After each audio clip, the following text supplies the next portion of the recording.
On passe notre temps à nous demander notre avis sur tout. On interviewe des passants pendant les infos, on nous demande notre avis sur telle personne à la dernière soirée, parce qu'apparemment, avoir un avis sur tout, c'est important et nécessaire.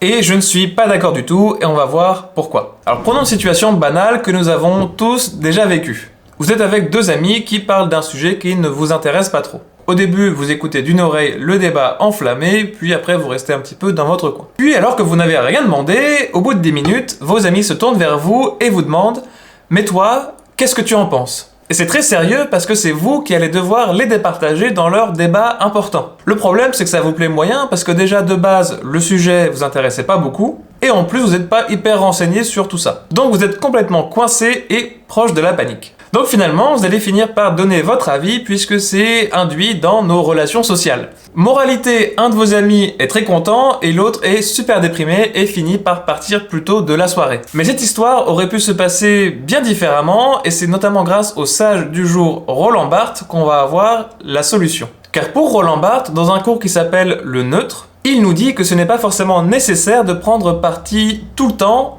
et surtout.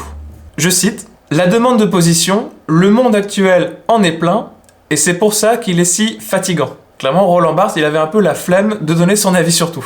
Et il le dit d'ailleurs, on a le droit de se taire et de rester silencieux. Et effectivement, c'est quelque chose que je recommande à tout le monde pour gagner de l'énergie et du temps sur des choses qui n'en valent pas forcément la peine.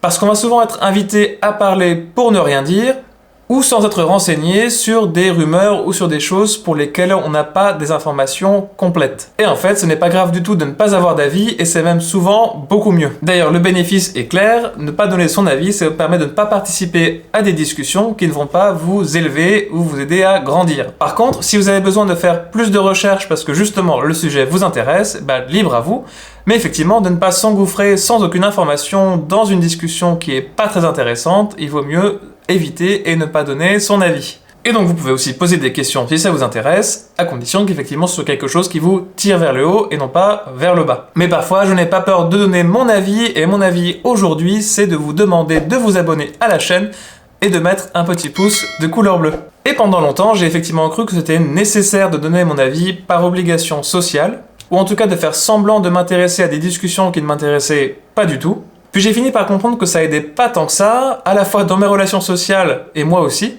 Et finalement, quand j'ai vraiment arrêté, ça a été un poids en moins sur mes épaules, et que ça m'a rendu beaucoup plus à l'aise en fait dans beaucoup de contextes. Puisque ça me permet finalement de rester à flotter, comme dirait Roland Barthes, dans une discussion, donc ne pas forcément participer. Ça me permet quand même d'essayer de comprendre comment certaines personnes peuvent penser, ou essayer de comprendre comment certaines personnes vont attaquer un sujet, sans pour autant ajouter des informations non nécessaires et incomplètes, juste pour montrer que j'existe et que je participe à la discussion. Donc surtout, si cette vidéo vous a plu, n'oubliez pas de la liker, de me dire en commentaire ce que vous en pensez, et à très bientôt pour une prochaine vidéo. Je vous ajoute ici quelque chose sur la philosophie qui a changé ma vie, donc n'hésitez pas à y jeter un œil.